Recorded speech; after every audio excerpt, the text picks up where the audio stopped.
And for more on this, joining us from Florida is Martin Armstrong, founder of the Armstrong Economics Outlet. Welcome to the program, sir. So what's your reaction to these statements we've heard from Moscow and Washington after that phone call between the two presidents? Well, I think there's not really a problem between the United States and Russia. The problem was really Europe. Um, the Macron, Stammer, I mean, the EU, they do not really want peace. This is the whole problem. And as long as they've been pushing Ukraine to, not settle. I mean, there was a peace deal before, and Boris Johnson from London hopped on a plane and ran over and told Zelensky not to sign anything. And you just heard Zelensky say he's willing to meet with Russia, with only the U.S. and the EU. He's just listening to whatever the EU tells him to do. And if he really cared about the people of Ukraine, I mean, 8 million have left. I mean, we had 2 employees there in Ukraine, and they're both in Berlin. This is, who's he actually fighting for? Does he represent the people anymore? I think if you ask the Ukrainian people, they would basically also want peace. But Zelensky doesn't allow elections or anything of that nature, and he just takes orders from the EU. And following the talks with Putin, Trump has reiterated that Ukraine's war is not his war, but a European issue and should have stayed that way. What do you make of that stance? I did have dinner with Trump back in March of 2020 when he was president the first time. And that's when he actually impressed me. He said he wanted to pull the troops out of Afghanistan, but it was the reason. He said he was tired of writing letters to their families that your son died for God and country. And what he said at that dinner, he said, I am, what are we doing there? They've been fighting over borders for 1,000 years. What difference are we going to make? I've spoken to RFK. He's also against the war. Others in Washington, I won't say who, but I mean, they view Zelensky as like a con man.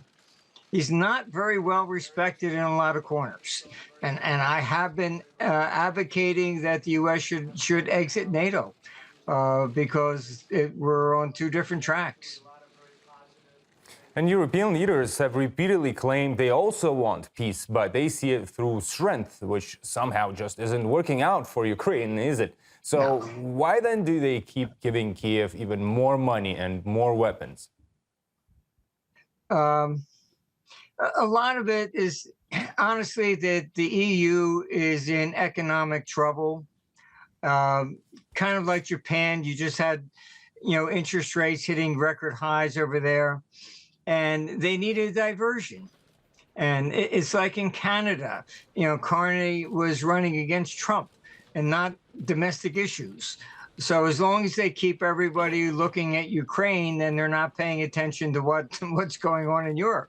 But, they have serious problems. And I do interviews throughout Europe, from Netherlands down to Italy.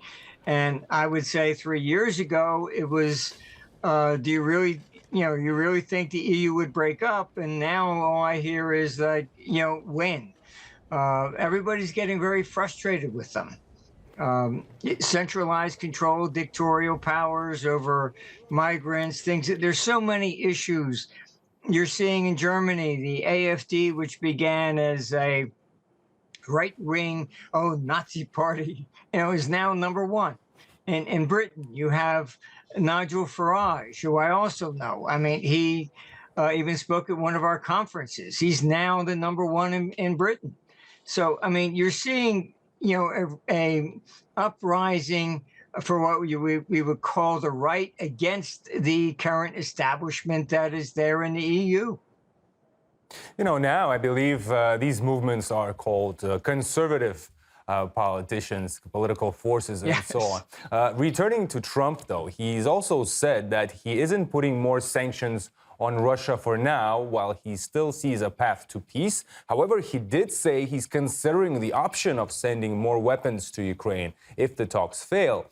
What do you make of that narrative, considering Trump's own words that the U.S. should have stayed out of the conflict in the first place? Um, I hope he does not do that. It's pointless at this stage in the game. Ukraine doesn't, you need people basically to shoot the guns. All right, he's kidnapped people off the street and sending them to the front line, even Down syndrome people. I mean, I do not see the support, and this is why he will not do an election. The people I talk to there, nobody seems to think that he would win elections. And look, the solution to Ukraine is the same solution as you saw in Yugoslavia. The Donbass should have been, the Minsk agreement was the way out. They should have been allowed to vote. Crimea, etc. There are no Ukrainians there. 15% of the population in Crimea are Tartars. Yugoslavia broke up, and if you look, even Czechoslovakia, it broke into Czech Republic and Slovakia. There's a lot of ethnic tensions throughout this whole region, and Ukraine should have split. The old Russian section versus the Ukrainians. As simple as that. Trump also said he does have a red line in dealing with Russia, but declined to say where exactly it lies. What's your educated guess on that, especially as someone who had dinner with the U.S. president?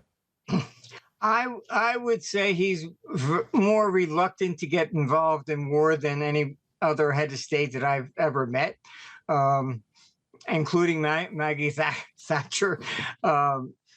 It's just, you have to say certain things, but Trump is legitimately trying to be the negotiator. He's not trying to push Russia over the edge or something like this. Russia is the richest country in the world from a natural resource perspective. Trump understands that. And what he's saying is that, the economic ties between the two countries could be phenomenal. I mean, that's what kept the Roman Empire together, was that as long as everybody benefits, you don't have war. War comes when people are not fat and happy. And that's the problem in Ukraine. And they've been instigated by what we call the neocons to begin with, like Victoria Nuland handing sandwiches out in Maidan, and you just look at it from the perspective of that. The neocons were all against Trump because he's anti-war. Even Dick Cheney, endorsed Camilla. So we see on this side some very deep, divisions, and those neocons are there in Europe, and they're in Paris and London, and NATO has become really just a retirement home for neocons. I have had positive comments back from people on Capitol Hill to exit NATO. You even had James Dimon from Citibank at Davos saying that Trump was right to exit NATO. We have to understand, what's the purpose of NATO to begin with? Fine, when Khrushchev was there, and we will bury you and all of that. Moving into Europe was not economic. It was trying to spread, a communist, against capitalism. Those days are gone. Russia has no interest in going into Europe. What are they going to get? They have no energy, no gold. All they would get is a lot of headaches and the French would say, "Are you going to pay our pensions now?" I mean, there's nothing there. Or the other way around, if Europe conquers Russia, then they get $75 trillion in natural resources. So we just, even when China went into Manchuria, it did so because it didn't have natural resources. That's why they went into China. There's no such incentive here for Russia to invade Europe, and as a result, NATO, to keep the money flowing to them, they have to keep saying, "Oh, if Ukraine falls, Putin will take the rest of Europe." For what? What's he going to gain out of it? Nothing but headaches.